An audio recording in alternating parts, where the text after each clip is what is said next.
Hello, it's Elizabeth Conley here from Interview Skills Clinic. Today in this video, I want to talk about failing interviews, which is something we don't talk about a lot. We talk a lot about our clients succeeding and how to succeed.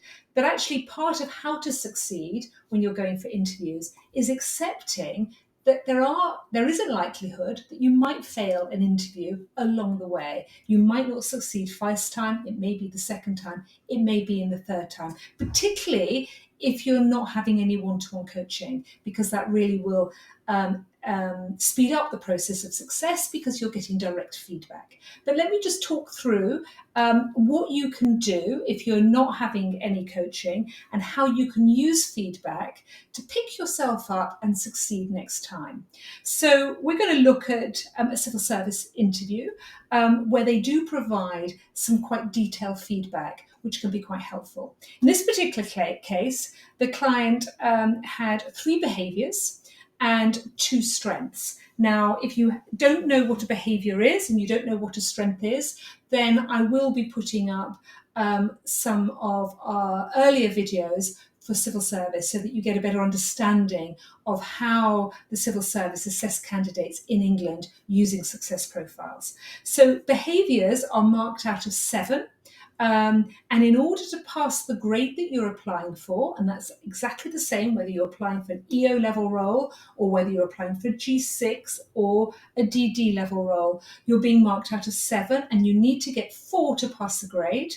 But to succeed, to stand a chance of succeeding, you really need to be getting 5s and 6s. All right. But if you got a 4 and you pass the grade for the behaviours and the strengths, you get an opportunity to sit in a reserve pool where you could be offered roles. And I know hundreds of clients where that has happened and they have been offered not the role they went for, but they've been offered an alternative role. So it's still a really good result to get.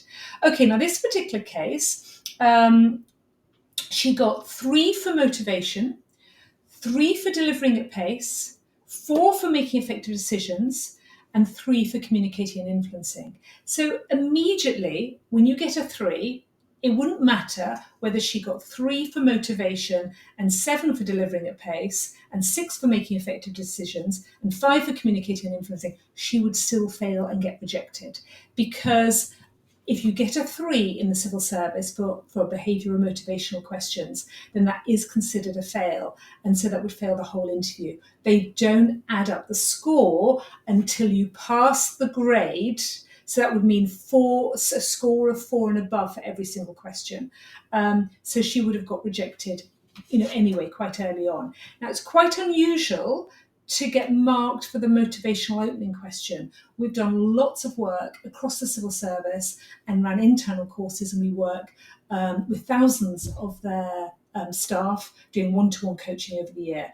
And we've always been told internally that you're not being marked on the motivational question. But on this particular case, they have done. And, when I'm working with this was actually for the Crown Prosecution Service.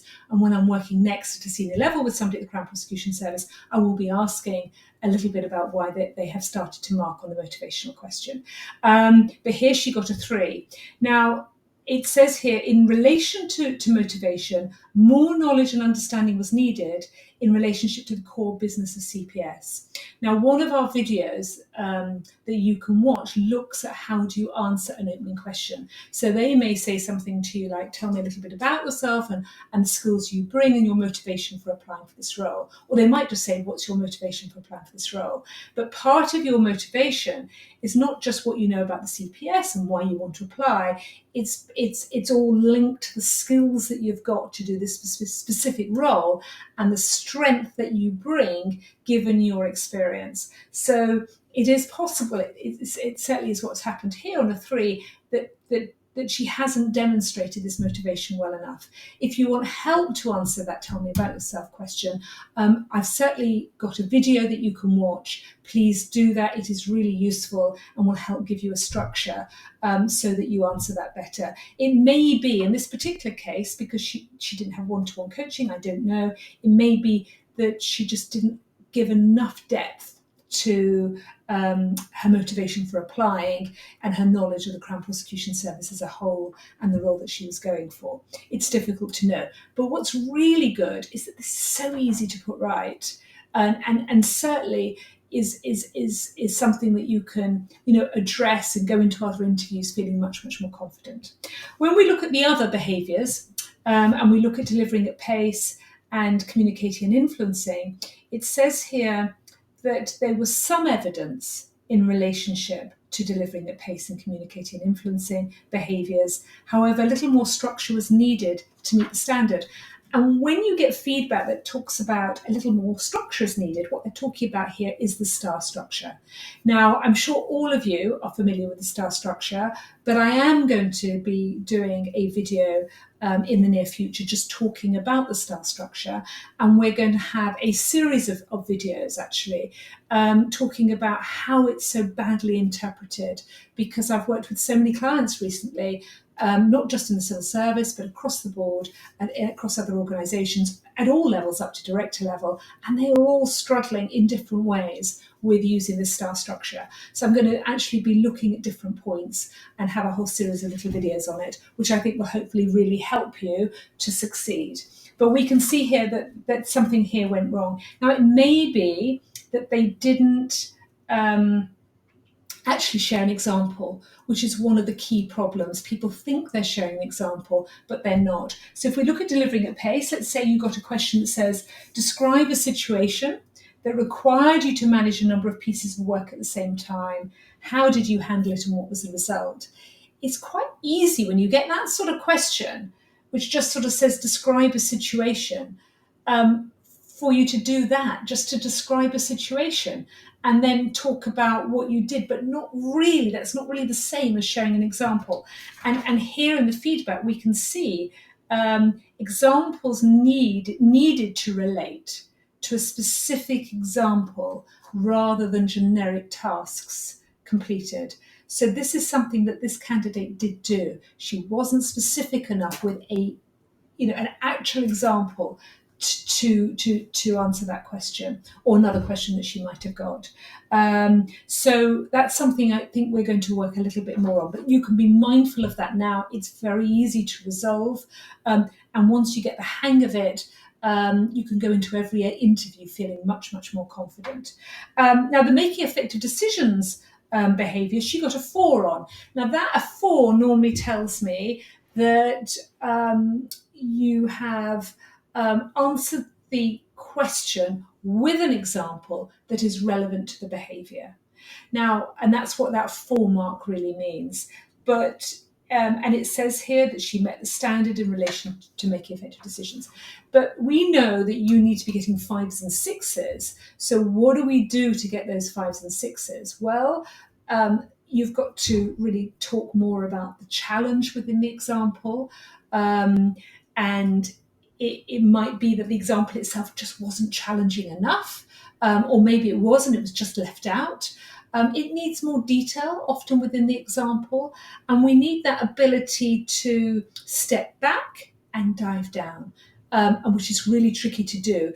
Less so at EO level, but this was an EO level role. But if you're applying for more senior level roles, whether that's HEO, SEO, G7 or G6, then that ability of knowing when to dive down into detail is really important, because it's that diving down into the detail which actually brings out the challenge, which gives you those extra marks. All right, so always sort of seeing here, well, that's not going to take very long for making effective decisions to get a higher mark.